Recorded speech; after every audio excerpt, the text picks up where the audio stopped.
Hey everybody. I was talking and I wasn't even live yet. So welcome, Facebook family. A couple days after July 4th. Hope your 4th of July went well. I really look forward to this broadcast. I thank you for coming on today. I know this is right in the middle of the week after a holiday. So we really look forward to our people today. Have definitely something to share today. We got a subject called the law of the lid. The law of the lid. So if you can post, let's say hello. Everybody, come on and say hello. I see a few people on. Let's say hello. I'm Curtis. We're from Houston. Actually, a little town outside of Houston called Rosenberg. But shoot, we spend probably 99% of our lives. Well, I do anyway. 99% of my life in the city of Houston. How you doing, Aunt Stephanie?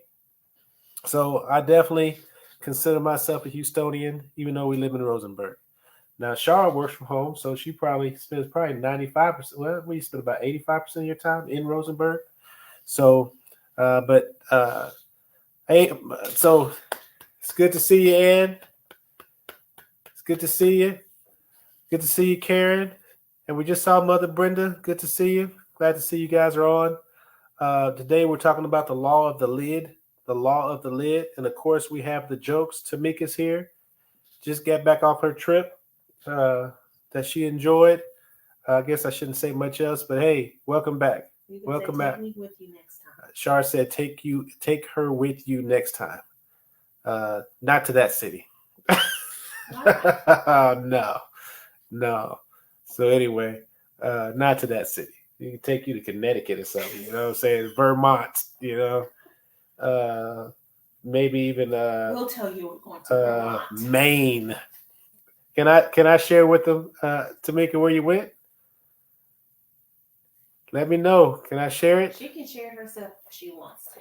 So what is this woman's allegiance to each other? Is this boy something else? So Tamika just got back from Miami. Now, too much flesh, too much meat. I don't want. And Tamika's single. I do not want Tamika and my wife running around Miami. There's too much stuff going on. All right. So anyway, that's that. So anyway, uh, Facebook Live, the law of the lid. This subject is dear to me, like all of them, because this is what I do for a living. I've been fortunate, and I remember Shar saying it a couple of days ago that we're both fortunate that we're doing something that we love to do. I don't think that really happens a lot. I don't know a lot of people that are doing what they love to do, and if they are, I don't find a lot of couples that are doing what they love to do. So I think sometimes I don't stop and smell the roses, and then Shar will shove them in my face. So yeah, I guess that is something to be is a blessing that we both are doing something that we Mother Brenda said, call me to make it next time you go. So anyway, I'm Curtis Carr. In case you don't know, I'm the founder of E.L.E.V.A.T.E. I have leadership experience for over 30 years, 15 in the training capacity. Shar is my partner in this encounter, this business venture, and she has 11 years of business analyst and project management experience. We are practitioners. That's what I'm most proud of. I cannot stand, and this is my personal thing. I'm not putting this on Shar. This is what I can't stand. I can't stand for people to tell me what I ought to do when they're not good at it. I just can't. I just have a problem with that. Get good, then come to me. Or I tell you what, get good and I'll find you. That's how I am. Get good and then I'll find you. I don't want to hear what you got to say. I really don't. If you're not good at it, I don't want to hear what you got to say. So I have a son that's 30. Well, he's 29. I call him 30. He's just right there. And I always get on him because he'll listen to people that he'll give. And not only does he listen, but he gives them equal value their opinions. So he has a friend that's an anesthesiologist. He has a friend that has an MBA, and he has other types of friends. And those other types of friends, the MBA knows some things, the anesthesiologist knows some things, and a lot of times he'll give those people equal value, and it frustrates me. I have to gather myself. My parents on, how you doing, mom and dad? So I have to get myself together when I'm talking to them because it frustrates me. Why do you give these people equal value as far as their opinion in your mind when they have put in other people that put in work? So that's my biggest thing. We are practitioners. We do this stuff on a daily basis. I've tried different things. I remember I came down here looking like Mr. T one time with medals on, and I've got another medal, another trophy since then. But I came down here with medals on, trying to prove that we're not just talking. I'm not a public speaker, but I am a person that can get you there. I'm a trainer. I'm probably the most boring element when it comes to. I'm not a motivational speaker.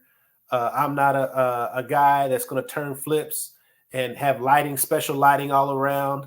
I can promise you, though, I can get you there, and I can get you there fast.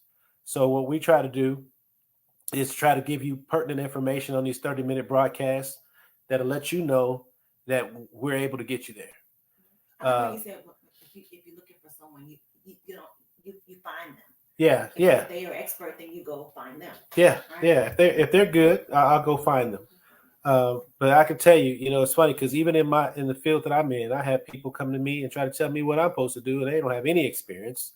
They haven't been through anything, and I listen to them, and at least I act like I'm listening to them. But at the end of the day, I'm looking at what you have done. What you have done. It's what you have done that people write books about.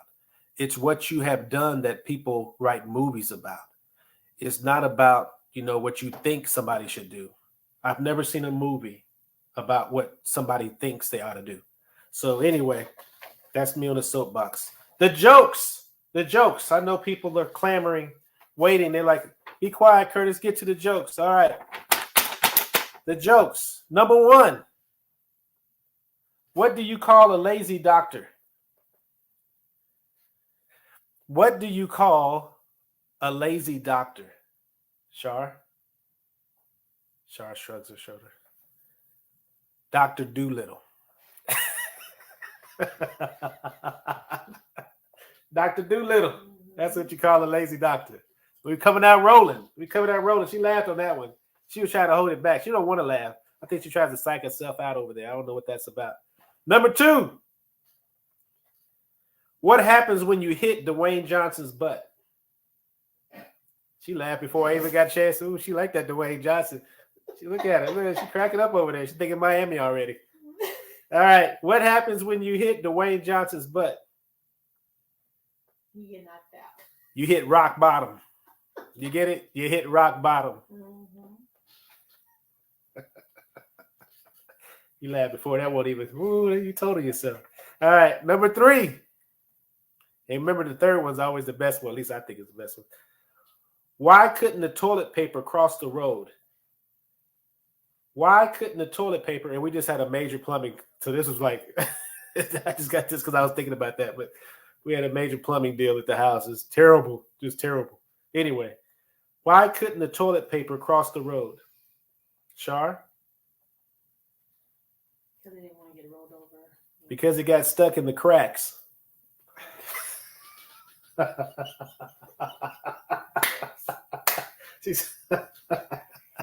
So anyway, she said gross. But hey, I was talking about the cracks in the concrete. I don't know what you're talking about. Anyway, those are rock bottom.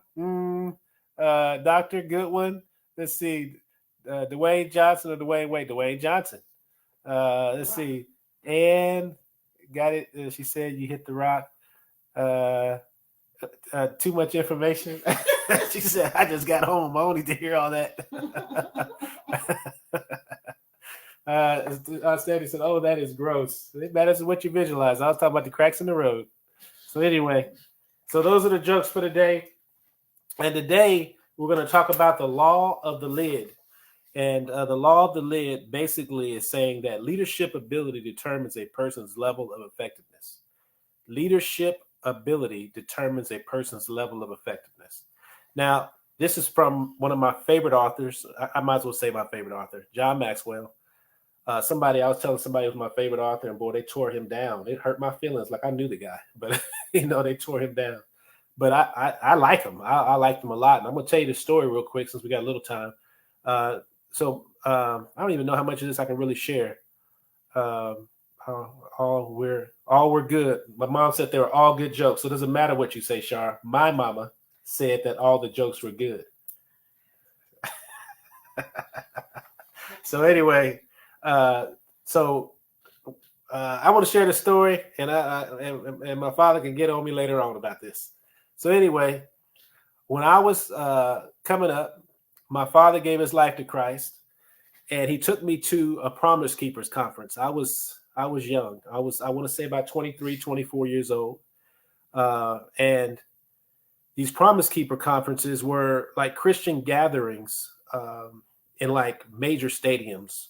I want to say I can't remember if it was in Houston. I remember. I just can't remember if it was at the basketball arena or if it was at the actual. I think it was at the Astrodome. Actually, I think it was at the Astrodome. So mothers have to say that. So anyway, we go, and I mean, there's like I want to say 50 to 60,000 men, and it's like this huge church service. And one of the speakers was John Maxwell. Changed my life. Changed my life. I was going through. I was young. I had 3 little kids. I had every excuse imaginable that I believed in for reasons why I was where I was, and my attitude had dropped. And he had a book at the end of it. He has books at the back, and he had a book called The Winning Attitude. And I tell you what, I read that book, and I've been a John Maxwell fan ever since. So John Maxwell is getting up there now, but he's still producing out books, and he's been considered one of the top authors for a long time. So that's my story about this guy that wrote this book called The 21 Irrefutable Laws of Leadership. The first law is called the law of the lid.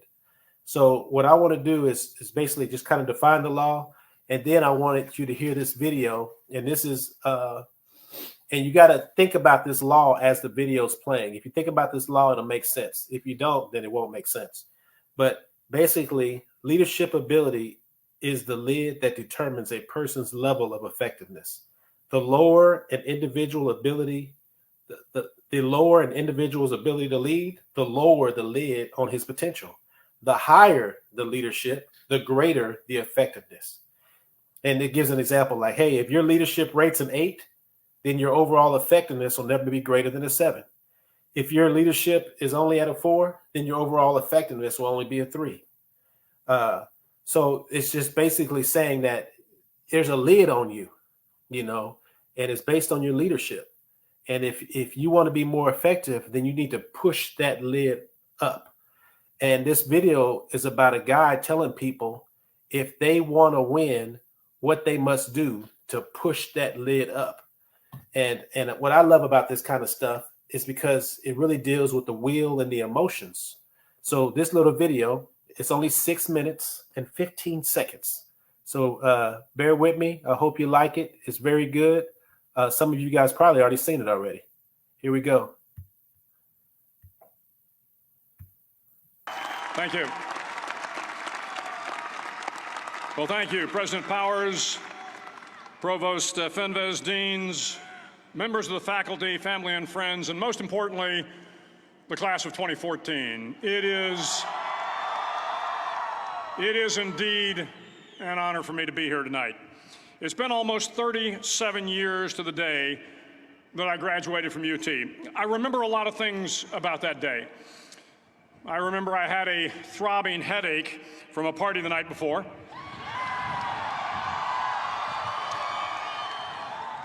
I remember I had a serious girlfriend, who I later married. That's important to remember, by the way. And I remember I was getting commissioned in the Navy that day. But of all the things I remember, I don't have a clue who the commencement speaker was, and I certainly don't remember anything they said. So acknowledging that fact, if I can't make this commencement speech memorable, I will at least try to make it short. So the university's slogan is, what starts here changes the world. Well, I've got to admit, I kind of like it. What starts here changes the world. Tonight, there are almost 8,000 students, or there are more than 8,000 students graduated from UT. So that great paragon of analytical rigor, Ask.com, says that the average American will meet 10,000 people in their lifetime. 10,000 people, that's a lot of folks. But if every one of you changed the lives of just 10 people, and each one of those people change the lives of another 10 people and another 10. Then in 5 generations, 125 years, the class of 2014 will have changed the lives of 800 million people. 800 million people. Think about it. Over twice the population of the United States. Go one more generation, and you can change the entire population of the world, 8 billion people. If you think it's hard to change the lives of 10 people, change their lives forever, you're wrong. I saw it happen every day in Iraq and Afghanistan. A young Army officer makes a decision to go left instead of right down a road in Baghdad, and the 10 soldiers with him are saved from a close-in ambush.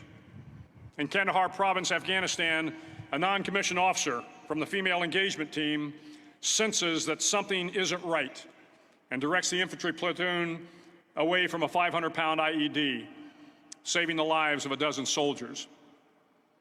But if you think about it, not only were those soldiers saved by the decisions of one person, but their children were saved, and their children's children. Generations were saved by one decision, one person. But changing the world can happen anywhere, and anyone can do it. So what starts here can indeed change the world. But the question is, what will the world look like after you change it? Well, I'm confident that it will look much, much better.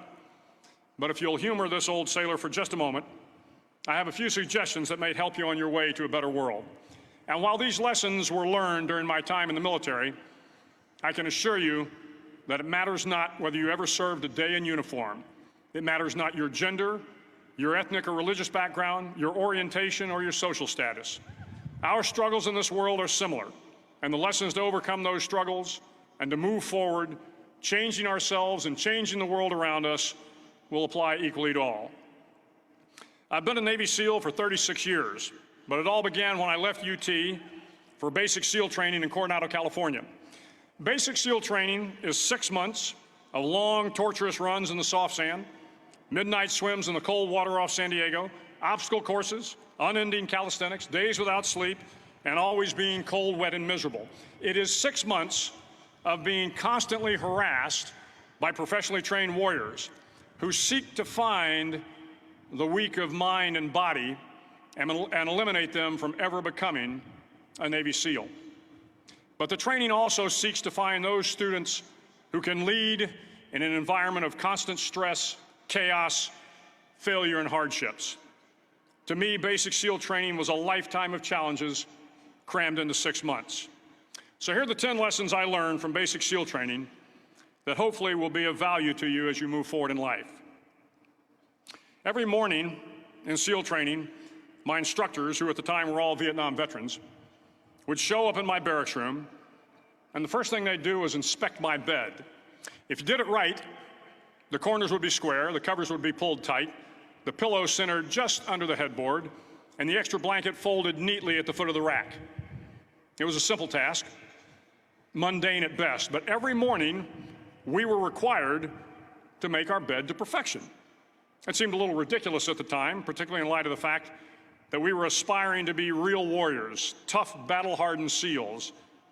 But the wisdom of this simple act has been proven to me many times over. If you make your bed every morning, you will have accomplished the first task of the day. It will give you a small sense of pride, and it will encourage you to do another task, and another, and another. And by the end of the day, that one task completed will have turned into many tasks completed. Making your bed will also reinforce the fact that the little things in life matter. If you can't do the little things right, you'll never be able to do the big things right. And if by chance you have a miserable day, you will come home to a bed that is made, that you made. And a made bed gives you encouragement that tomorrow will be better. So if you want to change the world, start off by making your bed.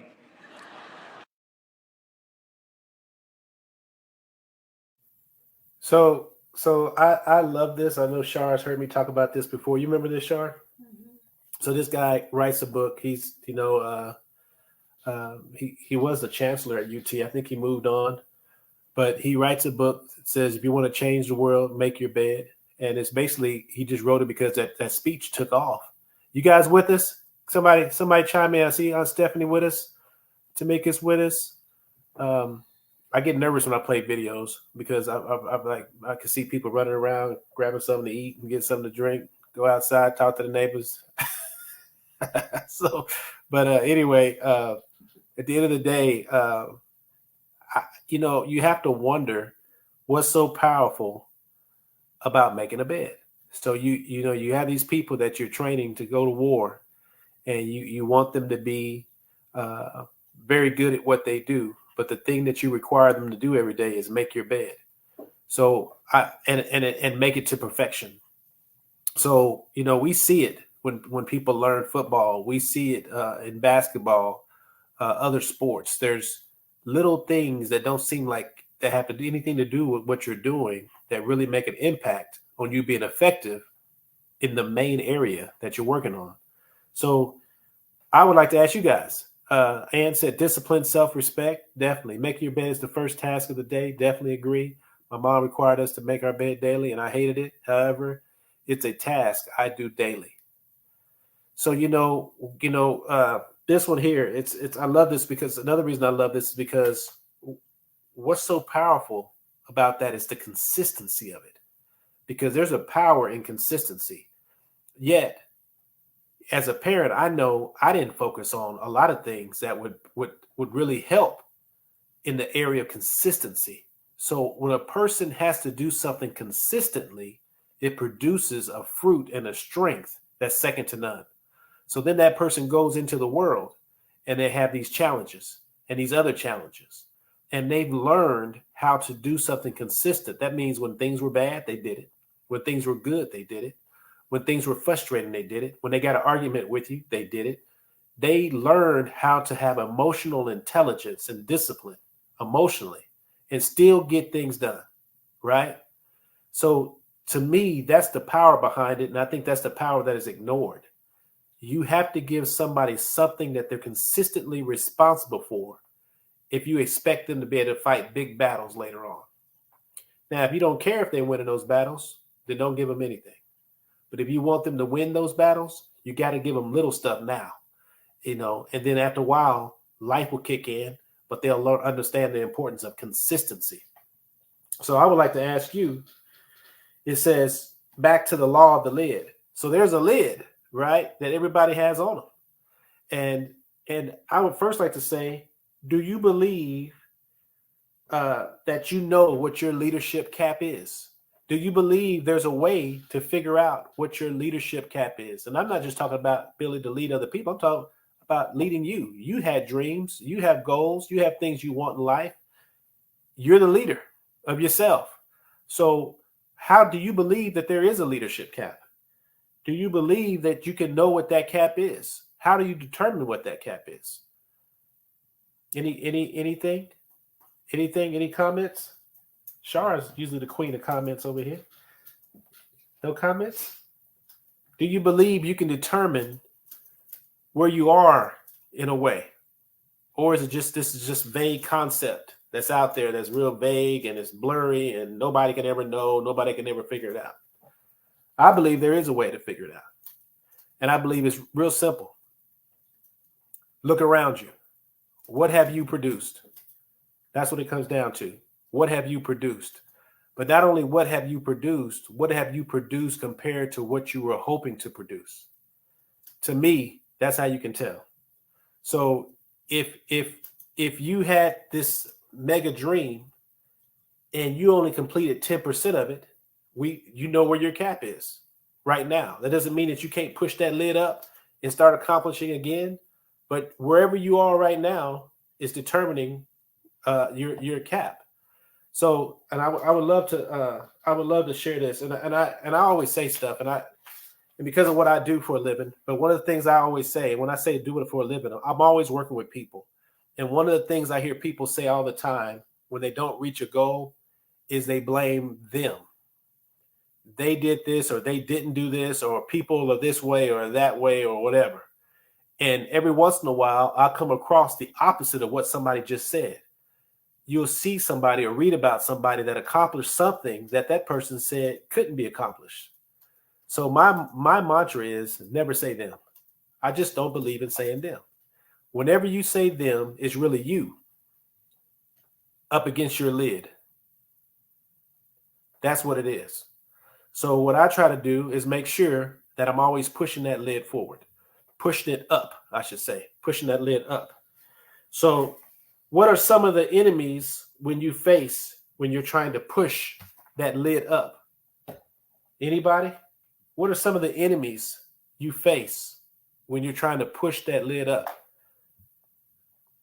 You have to venture out and try without reservation.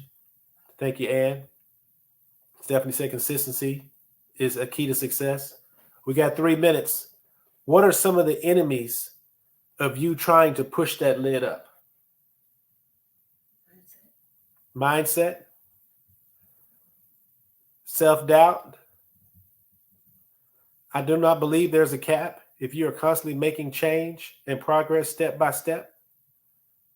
Okay, maybe cap is the wrong word. I'm thinking of a lid, and you can push that lid up. But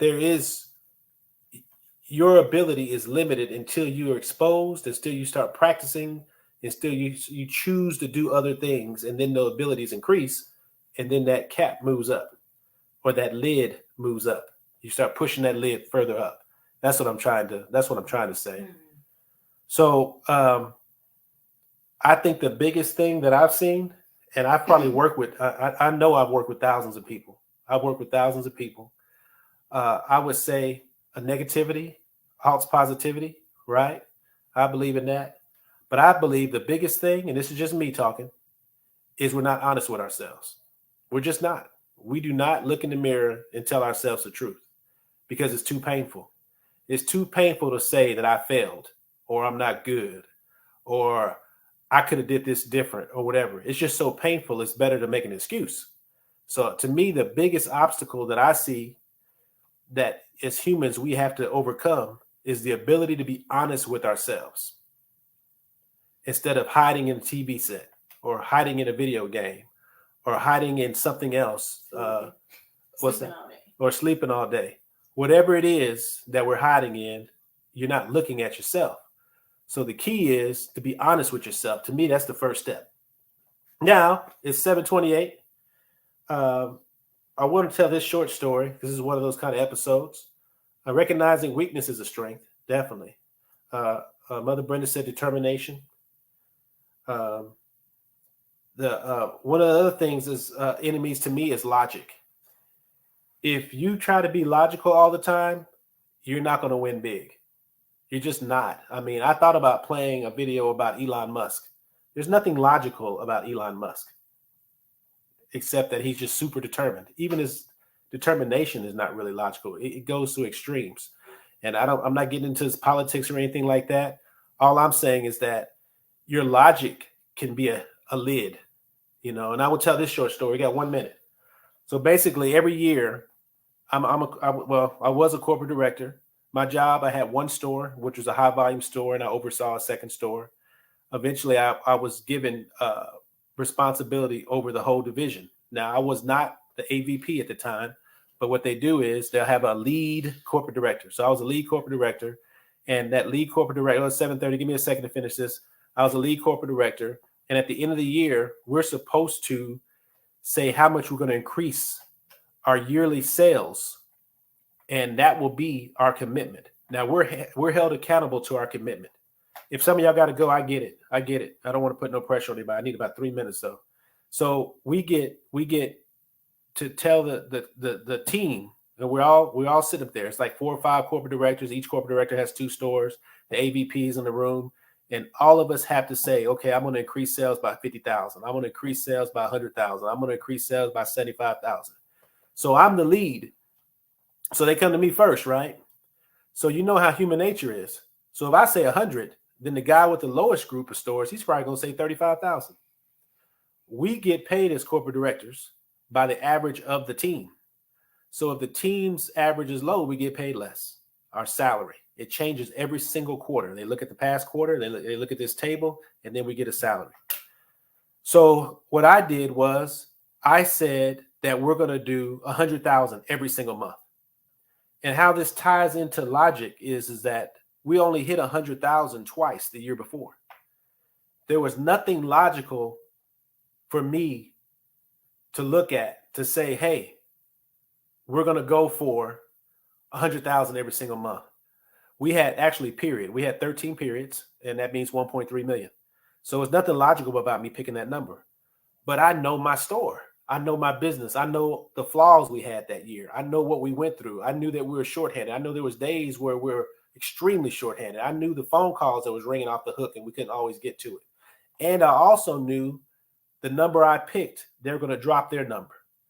So that's why I picked 100,000. First period, we only did 85. So they have these colored charts that come out. If you're 92% to 99%, you're yellow. If you're 91% and below, you're red. First month, we're red. Second month, we end up doing 95, 600. Oh, we're in the yellow. Third month, we end up doing 116. The fourth month, we end up, and that was a record for the city. The second month, we did 112, which was the second record, right behind the 116. And then I left. And the guy that took over, he knows what the standard is, right? He's done 100 every month since then, too. So now this store has 4 completed $100,000 months when before it only had 2, and it's trending to do more, and they're committed to do more. So, but if your logic gets in the way, there's nothing to say, hey, I should go for that. So I believe logic a lot of times. And so that accomplishment led to one of the biggest victories I had in my life. So when there was an area vice president position available, they gave me another test. But because of that accomplishment, I believe was the reason why I got that position. So now I'm over a group of guys that are all corporate directors. And I'm looking at all these excuses and I'm looking at all these problems. And I'm looking at these guys that are trying to be logical and picking numbers because they're scared to have to work harder to figure out what it's going to take to get the goal. So that's my short story. I hope you guys got something out of it. Today is Law of the Lid. The book is called The 21 Refutable Laws of Leadership. And that speech is online. That guy, I mean, it's a great book. It's a great book. And I hope that, you would challenge your people around you. I just hope you would challenge your people around you about as far as, having something that they do consistently, because it builds that emotional muscle. It builds that emotional muscle where you have to choose between, well, I know I got to do this. So you learn how to deal with stuff when you don't want to. So very, very powerful. Oh, look at Sean. Hi, Sean, good to see you, man. Good to see you. So I really appreciate you guys coming on. It's 7:34. I appreciate you sticking around. You guys have a great evening. Thank you. Thank you.